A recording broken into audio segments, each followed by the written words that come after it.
सुबलयर पूर्व निर्धारित स्थान में नूतन सेतु निर्माण दाबी जोर धरुछि। सुवर्णपुर जिला वीरमहाराजपुर उपखंड अंतर्गत सुबलयर पूर्वतन मान्यवर मुख्यमंत्री जानकी वल्लभ पट्टनायक द्वारा सेतु निर्माण पर स्थान निर्धारण कर भित्ति प्रस्तर स्थापन करा जायथिला।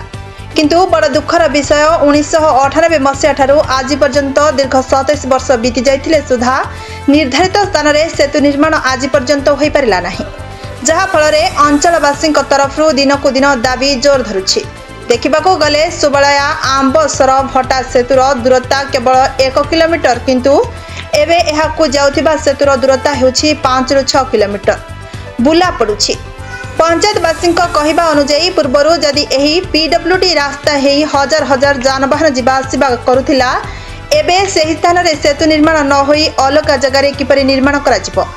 वर्तमान जो जगह सेतु अच्छी से जगह पुणी हेबाकू जाउथिबा सेतु को नहीं लोके आंदोलन को ओह्लाइबाकू बाध्य होउछंती, कारण से जगह प्राय 14 ରୁ 15 जन दुर्घटनार शिकार हेलानी।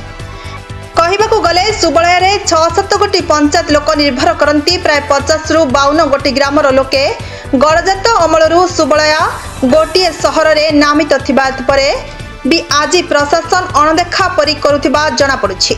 स्थानीय विधायक रघुनाथ जगदल को जणाइबा सहित मुख्यमंत्री मोहन चरण माझी पर्यंत लिखित अभियोग कर आसिले। पूर्व निर्धारित स्थान में यथाशीघ्र सेतु निर्माण करा न गले आंदोलन भयावह हेबो बोली अंचलवासी दृढ़ चेतावनी दैछन्ति। सुवर्णपुर ब्यूरो मुख्य विनय कुमार नंद रिपोर्ट, प्रतीक्षा न्यूज।